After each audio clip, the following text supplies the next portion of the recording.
এটাই হচ্ছে হাসন রাজার মেইন গড়, মানে ওই যে হাসন রাজার বাড়ি। সো গাইস, ফাইনালি আমরা অনেক কষ্ট করার পরে এই যে হাসন রাজার বাড়ির ভিতরে ঢুকলাম। Hey hello everyone, MD Zakir, welcome back and new video and another blog. So guys, আজকের ভিডিওটা ভীষণ ইন্টারেস্টিং হতে যাচ্ছে, কারণ আপনারা থাম্বনেল এবং টাইটেল দেখে বুঝতে পারছেন। আজকে আমরা যাচ্ছি সিলেটের সেই সুনামগঞ্জ উপজেলার বিখ্যাত সেই হাসন রাজার বাড়িতে, যার ঐতিহ্য আপনারা অনেকেই জানেন, বাংলাদেশের সবাই চিনে, যার গান বাংলাদেশের বড় বড় শিল্পীরা এখন পর্যন্ত তার গান অনেক জনপ্রিয় শীর্ষে। তো আমরা আজকে তার বাড়িতে যাব। তো অনেকদিন ধরে প্ল্যান করতেছি যাওয়ার জন্য, কিন্তু সুযোগ হইতেছে না, তাই যাইতেও পারতেছি না। তো আজকে যাচ্ছি আমি আর লিওন, আমার পিছে লিওন আছে, এই যে দেখে আপনাদেরকে একটু, এই যে লিওন আছে। তো আমরা এখন যাইতেছি, তো আপনারা সবাই সাথে থাকেন। অলরাইট গাইস, এই যে দেখেন আমরা এখন রওনা হইছি। এই যে রাস্তার অবস্থা দেখেন, খুব খারাপ অবস্থা রাস্তা, আর ড্রাইভিং এ দিছি আমার শিষ্য এই যে লিওনকে। লিওন, রাস্তা কেমন? আর এই যে দেখেন এমন রাস্তা দিয়ে যাইতেছি, মানে এখানে যদি মাইরিয়া পালায় দেয় ভাই, কেউ বুঝতে পাইবো না। চতুর্দিকে এই যে দেখেন খালি জঙ্গল আর জঙ্গল। এই যে দেখ, এই যে দেখেন, এই যে দেখেন এখানে যদি ভাই মাইরিয়া পালায় এত হয়, কেউ বুঝতে পাইবো না, বাংলাদেশের স্যাটেলাইটও বুঝতে পাইবো না এখানে। রাস্তাটা ভীষণ খারাপ, আর এই যে হাওরের মাঝখান দিয়ে রাস্তা এটা। তারপরেও বর্ষাকালে, আবার বর্ষাকালে এটার উপরে অনেক পানি থাকে, মানে পুরা হাওর। সুনামগঞ্জের বন্যা কবলিত এলাকা হয়েছে এগুলা, আর এটা বিশাল বড় একটা হাওর। তারপরেও ভীষণ এক্সাইটেড লাগতেছে, কারণ ছোটবেলা থেকে আমার স্বপ্ন ছিল যে আমি হাসন রাজার বাড়িতে যাব, বাড়িটা দেখ। ভাই রে ভাই, সুনামগঞ্জের এক অপরূপ সৌন্দর্য দেখে আমি পুরাই মুগ্ধ হয়ে গেলাম। গ্রামীণ রাস্তা আর প্রাকৃতিক সৌন্দর্যে ভরা এই সুনামগঞ্জের রাস্তা। হাওর এলাকার গ্রামগুলা বুঝি এমনই হয়, চারিদিকে নদী আর দান, সোনালী স্বচ্ছ শ্যামল দান, আর চারিদিকে শুধু নদী। এই নদীগুলোতে রয়েছে ফেরি। ফেরিতে প্রত্যেকটা বাইক নিয়ে এবং দুজন লোক সহ পার করতে 30 থেকে 50 টাকা নেয় প্রতিটা ফেরি। তো এবার যেতে যেতে মরুমি কবি হাসন রাজা সম্পর্কে কিছু জানবো। দেওয়ান ওহিদুর রেজা চৌধুরী, শুনে হয়তো সবাই অবাক হচ্ছেন, দেওয়ান ওহিদুর রেজা চৌধুরীকে। দেওয়ান ওহিদুর রেজা চৌধুরী হচ্ছেন হাসন রাজা, যিনি ছদ্মনামে বেশি পরিচিত ছিলেন। বাংলাদেশে একজন মরুমি কবি এবং বাউল শিল্পী। হাসন রাজার জন্ম 21 ডিসেম্বর 1854 সালে সুনামগঞ্জ জেলার সুনামগঞ্জ সদরে তেগুরিয়া গ্রামে জন্মগ্রহণ করেন। মরুমি সাধনা বাংলাদেশে দর্শনা চেতনার সাথে সঙ্গীতের এক অসামান্য সংযোজন ঘটিয়েছে। অধিকাংশ বিশেষজ্ঞের মতে লালন শাহ এর প্রধান প্রতিকৃত, এর পাশাপাশি নাম করতে হয় ইব্রাহিম, তন্না, দুদু সাহা, পাঞ্জা সাহা, পাগলা কানাই, রাধা রমণ্য দত্ত, আরকুম্ম সাহা, পিতিলং সাহা, জালাল খাঁ এবং আরো অনেকে। এখন যাইতেছি হাসন রাজার বাড়িতে। এই যে দেখেন হাওরের মাঝখানে আমরা। গ্রামের মেঠোপথ পার হয়ে আবারও চলে এলাম এক ফেরিঘাটে। আর আজকের রোদটা প্রচুর উঠছে, তাই একটু পানি পান করে নিলাম। আর এই ফেরি পার হতে আমাদের দুজনের দিতে হবে একটা বাইক সহ 30 টাকা দিতে হবে। সুনামগঞ্জ যেতে যেতেই হঠাৎ করে একটি গান মনে হয়ে গেল হাসন রাজার। গানটা হলো, লোকে বলে বলে রে গরবারি বালা নাই আমার, কি গরবা নাইমো আমি, কি গরবা নাইমো আমি শূন্যের মাজারে, লোকে বলে বলে রে গরবারি বালা নাই আমার। ইস, কি সুন্দর গান লিখে গেছেন এই মরুমি কবি। ভাই এত প্যারা লইয়া মানে রাস্তা বুঝতে পাই না, পুলিশ থাকে প্যারা লইয়া যাইতাছি, মানে খবর পাবো অনেক জায়গা রাস্তা খুঁজে পাই না। মানে মাটি এলাকার রাস্তা, সুনামগঞ্জের রাস্তা এত খারাপ, এত রাস্তা বাজে রাস্তা বলার মতো। যাই হোক, খবর হচ্ছে এই যে রাস্তা বুঝে পাইছি, আমার মতো এখনো 30 জায়গা বাকি দিচ্ছে, এখনো 1 ঘন্টা রাস্তা। ওইদিকে প্রায় আরো নাস্তা করলাম, অনেকটা সময় নাস্তা চিনি না, ওইদিকে পাঁচটা আসছি, অনেকটা সময় শেষ হয়ে গেছে আমাদের। মোস্ট আমরা কাছাই গেছি, আর অল্প কিছুক্ষণ পরেই হাসন বাজার বাড়িতে প্রবেশ করবো। দেখতে থাকি আর একটু দেখতে থাকি। এটা হচ্ছে ইলাই বাজার থেকে সুনামগঞ্জ হাইওয়ে রোডটা, একমাত্র হাইওয়ে, এছাড়া কোনো এক্সট্রা রুট নেই। এদিকে যে এক্সট্রা রুট পাওয়া যায়, কিন্তু এদিকে এক্সট্রা রুট পাওয়া যায় না।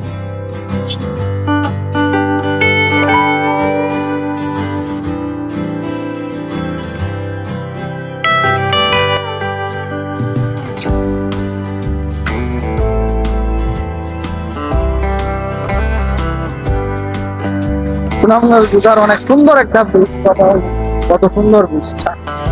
আর এই যে এটা মডেল মসজিদ উপজেলা, এটা হচ্ছে সুরমা নদীর ব্রিজটা ঢুকার। অনেক জোস একটা সুরমা নদী,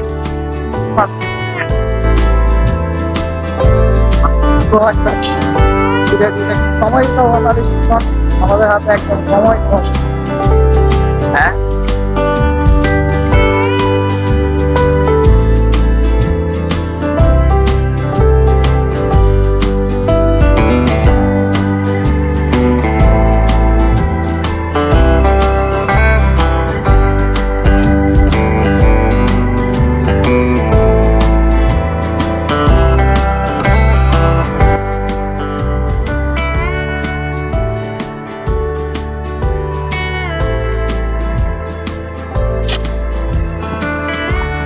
অলরেডি চলে আসছি, আর 4-5 মিনিট লাগবে।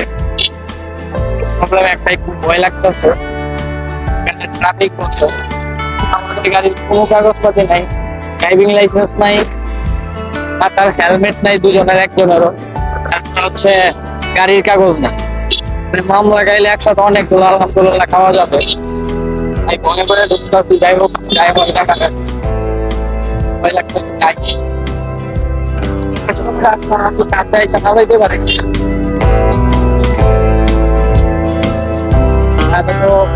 পুরো মাথা নষ্ট হয়ে যাবে।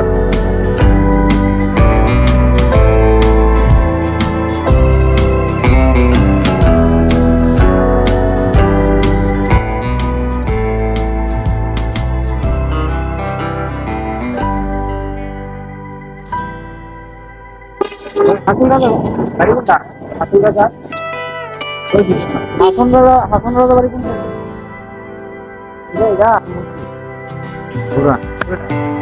মামার বাড়িতে।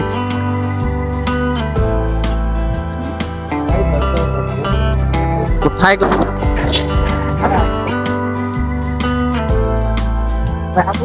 তো এই যে হাসন রাজা বাড়ি ঢুকার আগে এই যে একটা স্কুল পাবেন, স্কুল হচ্ছে তেগুরিয়া সরকারি প্রাথমিক বিদ্যালয়। শহরের ভিতরেই সাইডে হচ্ছে। আর এই যে দেখেন বাড়ির গেট, হচ্ছে বাড়ির মেন রাস্তাটা। এটা হচ্ছে এই যে প্রাইমারি স্কুল না, এখানে আসলে দেখতে পারবেন প্রাইমারি স্কুলটার সাথে হচ্ছে ওনার বাড়ি।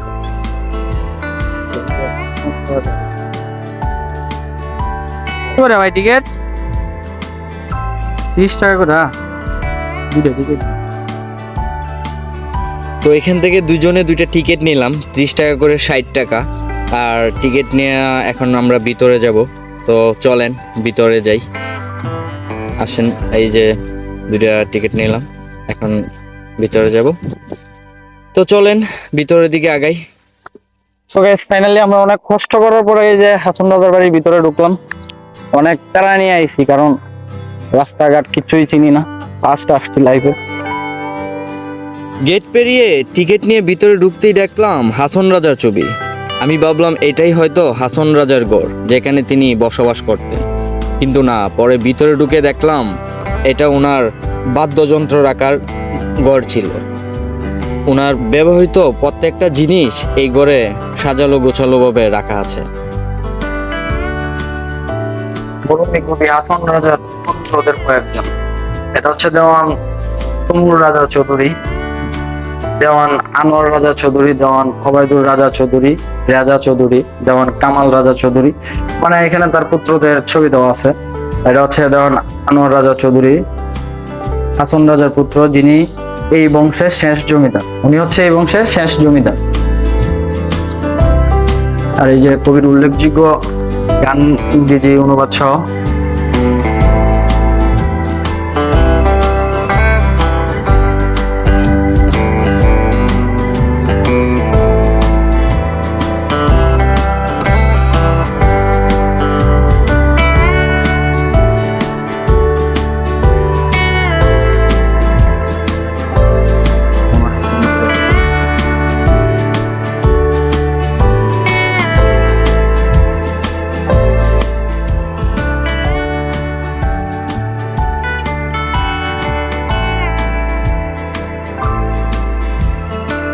আসসালামু আলাইকুম কাকা।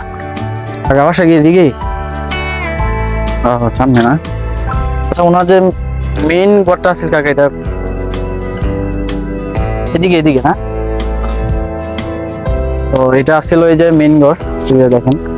আর এই যে এটা পুকুর ঘাট, সুন্দর একটা।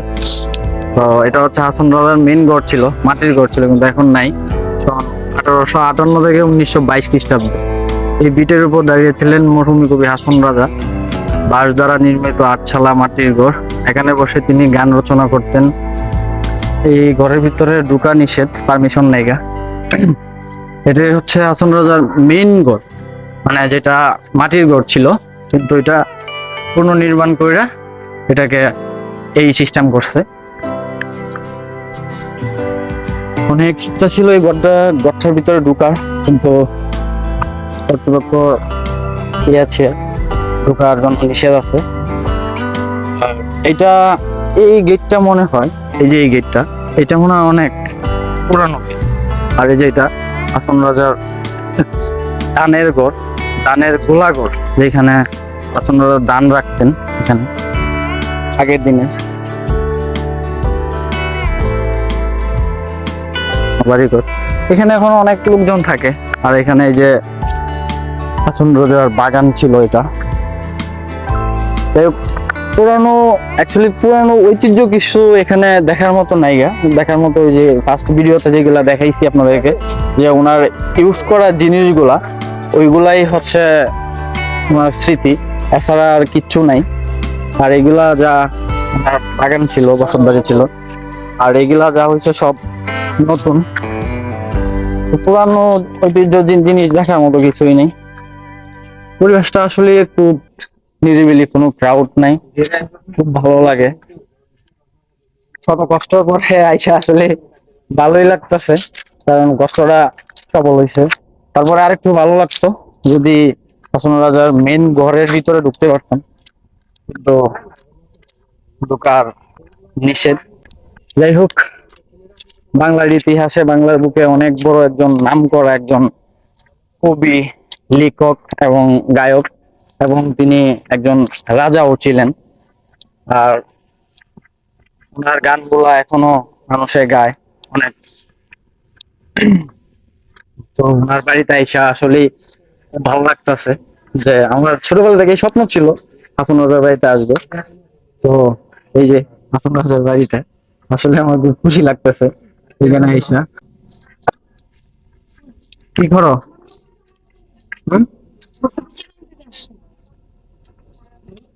ব্লগ করি ইউটিউবে। তুমি কি হও এখানে? আমি আসলে দাদা দাদার দাদা? ও, তোমার দাদার দাদা। অনেক। তুমি দেখছো হাসন দাদারে? তোমার দাদারে তুমি দেখছো? দেখছো না? আমার দাদাই দেখি। দেখো আমার না? বাবা কেমন 3 বছর। তোমার আব্বু আছে এখনো? ওকে। আমাদের বাড়িতে এমনিই থাকে বাবা। ঠিক আছে, তাহলে তোমার ওই যে তোমার দাদার দাদা, তোমার বড় বাপ যেখানে থাকো, এখানে ঢুকবার দাও না কেন? এটা আসলে আমরা মেন লক করে দিছি, এটা এখন ইয়ে করে। হুম, এরকম গেস্টটা আসলে থাকে। আচ্ছা ঠিক আছে। তো দেখলেন আমার বাপে দাদার দাদা হয় ওই ছেলে হাসন রাজার। যে ফুল গাছ, একটা দোলনা আছে, ফুল গাছটি আসলে অনেক সুন্দর। এই যে একটা দোলনা আছে, দোলনা তোলা যাবে। ও, তো ওই যে হাসন রাজার বাড়ির দোলনার মধ্যে ভালো লাগতেছে। তো সবাইকে সাজেস্ট করবো, আইসেন, আইসে ঘুরে যাবে। উষা, লিওন হচ্ছে আমার আইডল, বুঝছো? হ্যাঁ, লিওন যদি আমি ব্লগ করা শিখছি, লিওন আমার উৎসাহ হবে ব্লগ করার জন্য। সবকিছু মিলে মোটামুটি ভালোই লাগলো, খারাপ না। আর টিকিট হচ্ছে জনপ্রতি 30 টাকা করে। তো আসলে আপনি কিছুক্ষণ সময় কাটাতে পারবেন। আর দেখার মতো তেমন কিছু নাই। আমি যেমনটা ভাবছিলাম যে অনেক পুরানো একটা রাজার বাড়ি, অনেক কিছু থাকবে হয়তো, পুরানো কিছু ঐতিহ্যবাহী জিনিস দেখতে পারবো, আগের জিনিসগুলো দেখতে পারবো। কিন্তু এখানে তেমন কিছুই পাই নাই আমি, শুধু ইয়াগুলা ছাড়া, হাসন রাজার ব্যবহৃত কিছু জিনিস ছাড়া কিছুই পাই নাই এখানে। তো যাই হোক, তারপরেও আমার অনেক দিনের শখ ছিল ছোটবেলা থেকে যে আমি হাসন রাজা বাড়ি দেখবো। তো সেই শখটা আজকে পূরণ হলো। মোটামুটি ভালোই। তো আপনারা আসলে আসতে পারেন, ঘুরে যেতে পারেন, কিন্তু দেখার মতো তেমন কিছু পাবেন না। তো বরাবরের মতোই আজকে এখানে ব্লগটা শেষ করতে হচ্ছে, কারণ অনেক লং হইব ব্লগটা এমনি। লিওন কিছু বলবা? না। হুম? লিওন আম খাইতেছে, থাক, লিওনে কিছু বলার নাই। তো সবাইকে বলবো, আমার ভিডিওগুলো যদি ভালো লাগে এবং নতুন ভিডিওগুলো যদি পেতে চান, তাহলে আমার চ্যানেলটা সাবস্ক্রাইব করতে পারেন। আর আপনাদের বন্ধুদের মাঝে শেয়ার করতে হলে অবশ্যই শেয়ার করবেন, এন্ড লাইক কমেন্ট শেয়ার তো করবেনই। তো সবাইকে বলবো আবারও, সবাই লাইক কমেন্ট এন্ড সাবস্ক্রাইব করবেন, কারণ আপনাদের উৎসাহ ছাড়া কোনো কিছুই করা সম্ভব না। আর অনেক কষ্ট করে এখানে আসছি শুধু আপনাদেরকে দেখানোর জন্য এবং আমি নিজেও দেখানোর জন্য। তো সবাই ভালো থাকবেন, সুস্থ থাকবেন। আসসালামু আলাইকুম।